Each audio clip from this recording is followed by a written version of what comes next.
Bayi yang tidak langsung menangis berarti mengalami asfiksia neonatus, di mana bayi tidak mampu untuk bernafas secara spontan.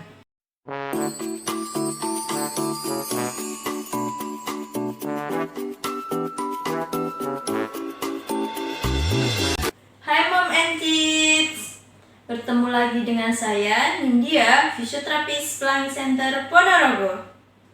Kali ini saya akan membahas tentang pentingnya tangisan pertama pada bayi. Sebelumnya, jangan lupa like, komen, share, dan subscribe ya. Tahukah moms kenapa tangisan pertama bayi baru lahir sangat penting?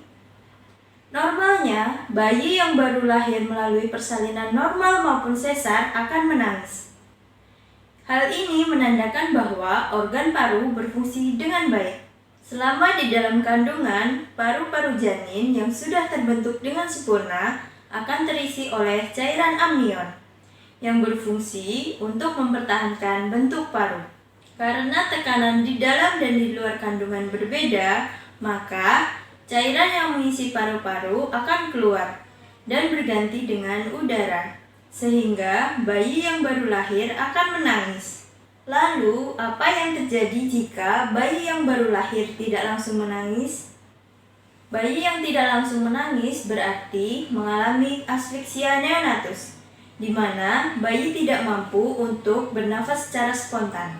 Pada kondisi tersebut, dokter atau bidan akan menstimulasi bayi untuk segera menangis. Kira-kira apa saja sih faktor yang menyebabkan bayi yang baru lahir tidak langsung menangis? Yang pertama, proses kelahiran yang sulit. Yang kedua, bayi mengalami kekurangan oksigen. Yang ketiga, bayi lahir prematur. Yang keempat, adanya penyakit bawaan. Dan yang kelima, bayi memiliki gangguan fungsi pada otak. Nah moms, apa saja sih dampak dari bayi yang baru lahir tidak langsung menangis? Bayi yang tidak langsung menangis dapat mengalami kesulitan bernafas, gangguan sirkulasi darah, dan keterlambatan tumbuh kembang. Jika fungsi jantung paru terganggu, maka aliran darah ke otak ikut terganggu, sehingga otak akan mengalami gangguan fungsi. Setelah bayi lahir, dokter atau bidan akan menggunakan penilaian Apgar Score.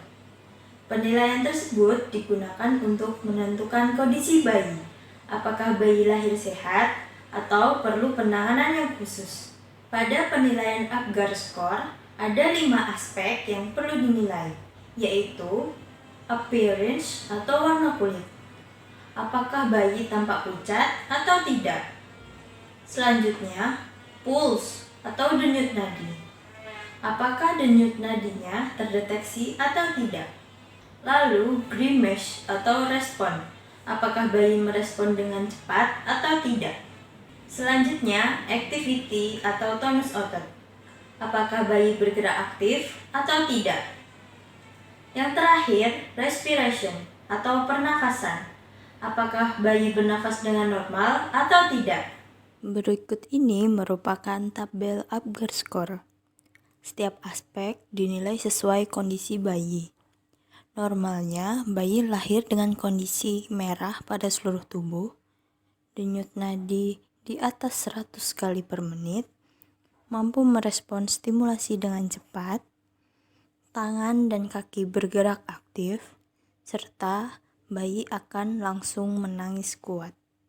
Untuk interpretasi Apgar Score yaitu, jika nilai Apgar 0-3 berarti bayi lahir dalam kondisi kritis. Nilai 4-6 berarti bayi memerlukan penanganan khusus. Dan nilai 7-10 berarti bayi lahir sehat.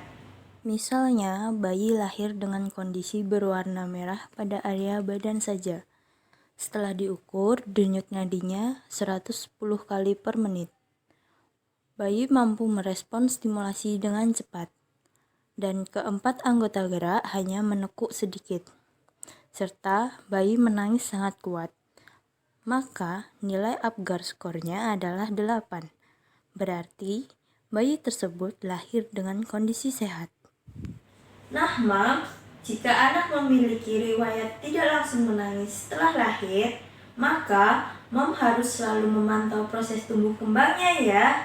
Jadi, jika mom menemukan tanda-tanda keterlambatan tumbuh kembang pada anak, jangan ragu untuk konsultasi ke fisioterapi ya. Sekian penjelasan dari saya mengenai pentingnya tangisan pertama bayi. Jika ada pertanyaan, komen di bawah ya.